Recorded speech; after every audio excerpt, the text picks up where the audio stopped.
All right, so over the past 24 hours or so, I've had my light bulb moment when it comes to climate change, environmental catastrophe, global warming, whatever you want to call it. And to make a long story short, I've been reading The Uninhabitable Earth by David Wallace Wells, and I've really enjoyed it. He does a great job of making things concrete, whereas, at least to me before global warming was very abstract, hard to understand. He does a good job of showing this is the potential range of scenarios that we could be facing when it comes to global warming. This is what happens at different, levels within that range, different scenarios. This is how humans could potentially handle the situation to make it better, or at least like mitigate the damage somewhat, and all that kind of stuff. Um, so I would highly recommend it. I'll put a link to his like article in the description. He has a shortened article version of the book as well.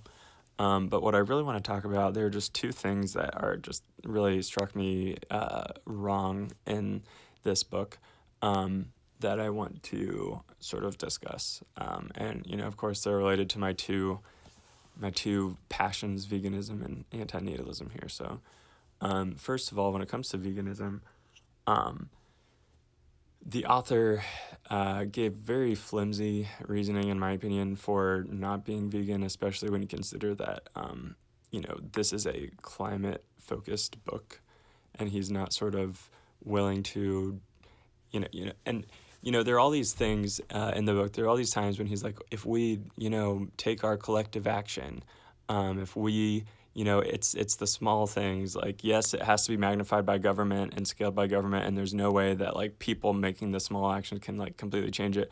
But everybody does make some kind of a difference with their actions. That's kind of his message.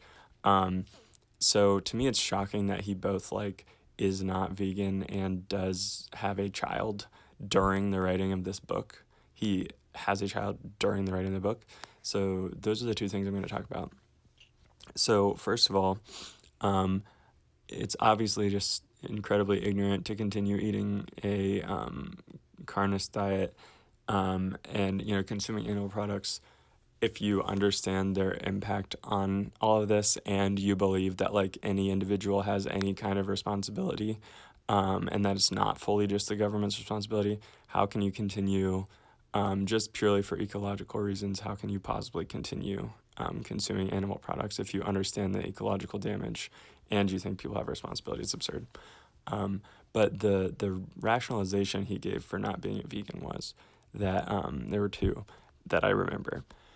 The first was that he finds it offensive, or like he, thinks it's morally wrong that people are trying to extend like personhood and like rights to animals, um, sort of like so soon after I guess personhood and rights being extended to women and minorities, different like ethnic groups, right? So that's his first thing, is basically saying like, well, are you saying that those are also animals, or are you saying there's not much of a difference between the two, which is like obviously asinine. Um, Meaning, like, that's something as I've talked to some people about veganism, they're like, oh well, you think there's no difference between a pig and a human, and to me, like, that is just such an irrelevant question. Um, and I'm gonna talk about that in a minute here. So, um, the other reason our author friend here gives is that, he would, if a cow was drowning and a human was drowning, he would save the human, and so therefore he's not vegan. Um, so to me, these are just they just completely miss the point of veganism, and they're almost interacting with like a straw man version of it. So like to me, what veganism means is you recognize that, animals like have feelings, that they feel pain, that they are capable of suffering, and so, you are going to choose not to, like impose any unnecessary suffering on them. Like that's it. So like you don't have to think that, animals are the moral equivalent of human beings, and you wouldn't have to, save a cow over a human, and you wouldn't have to, you know like there, you can go like down some of these mental rabbit holes, but at the end of the day, all that you need to acknowledge is that like their suffering is has like moral weight, and that it's really messed up to um, impose suffering on them unnecessarily for your own gratification. And so, like, the reasons that he listed in those kinds of conversations that people have, to me, are just totally irrelevant. Just push those to the side and just be like, look, can we just agree not to torture and kill these sentient beings? Like, that's it, please, thank you. Um, and, the other conversations can be had later, but, like, to me, that's, like, all that's really required. So, anyway, yeah, I found that very frustrating. The second point here is that our David Wallace Wells, I struggle to remember that sometimes. David Wallace Wells, he, after he's just sort of given this introduction about how bleak everything is, and the heat, like what is heat death like, and what is it going to be like for only half of the earth to be usable or even less, and food shortages, and like all these feedback loops in the earth that are going to just make things worse, and talking about the other 5 mass extinctions, and how 4 of them were caused by climate, and so on and so on. After he talks about that, he says something like, I get the question a lot of like, do I have any optimism? Yes, I do have optimism, because humans will find a way, and I believe we have to have optimism, we have to have hope, and there are some technologies that may work, but really, we all can try to make a little difference, and maybe if we all cooperate as humans, so to me that's a very naive, like hopium kind of attitude that I'm not fond of. But what really, really made me shake my head was the fact that he said that during the writing of that book, in which he basically shows, within 100 years, we're going to be in like some serious climate shit, like one way or another. He said that he actually had a child during that time. And so this is just mind-boggling to me. And so his rationale, he had sort of like a two-part rationale, as I remember. So the first one, he actually admitted like this is probably, part delusion. He literally uses the word delusion. So to me, that just shows that like it's obviously selfish and naive on some level, and he like realizes it, but he has to justify it. He acknowledges all of the crazy stuff that his child is going to see during their lifetime when it comes to climate, and he acknowledges that they're going to see everything, a lot of these things falling apart, and you're going to see like, more violence, and you're going to see more, deaths to heat waves and natural disasters, and all of this sort of like big political struggle to, overcome global warming. But his rationale is basically like that, so the other part of his rationale is something like, well, we can't just not try, we have to fight, we have to struggle, we have to give it our best shot, we can't give up. And so therefore, that's why I'm having a child. And so to me, that's just like patently ridiculous, because to try, look, writing a book that's really impactful like this is trying.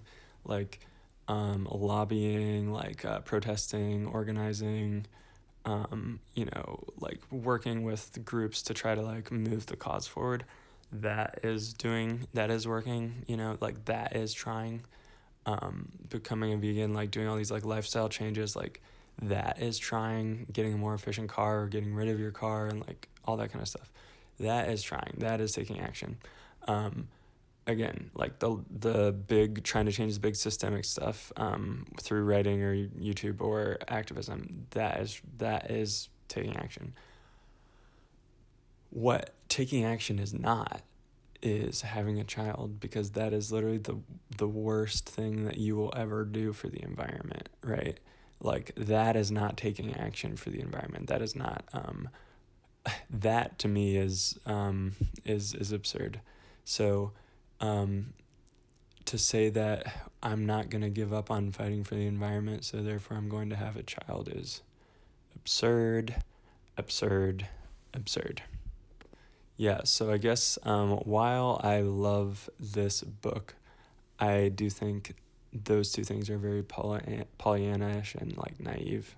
I think that he's very like, my child in their lifetime, they're going to see this great struggle, and they're going to see this great story of humanity fighting to save itself from climate change. They're going to see that play out, and how poetic, and my mother's lifetime and my father's lifetime, and what they saw in their lifetime, and my child, what they'll see in their lifetime. And just like that kind of sentimental, what I view as sort of sentimental nonsense, and like hopium and Pollyannaism, to realize, to like literally spend a whole book writing on about how much worse the quality of life on Earth is going to get, and to like spend a whole book writing about like how more or less, not like pretty much hopeless it is, and how like we're not taking any action, and how there's a decent chance that like, we're already in the sixth mass extinction, and there's a decent chance that like humanity is going to get wiped out in a couple of centuries, and like all that kind of stuff, to do, and then to have a child, to me that's like a really bizarre level of cognitive dissonance, especially if you understand the impact of reproduction on the environment. And again, it's just like a profound level of low level of empathy for your child, to me, to be like, yeah, like I know the earth is dying, and I know that you're sort of being born into a situation with this like inherited debt of having to really struggle and fight to like prevent the earth from dying, like and hurting you on its way out, right? That's just like absurd. It's obviously very like selfish, sort of like breeder mentality. So really recommend the book, but those two things in sort of the introduction really jumped out to me. Like honestly, like everything else about it, I more or less like. So would recommend it, but the whole I'm not a vegan because nonsense and I had children because nonsense thing was a little difficult for me to swallow, rubbed me the wrong way, as you might imagine. So I guess that's where I'm gonna call this one, and I'll talk to you in the next one.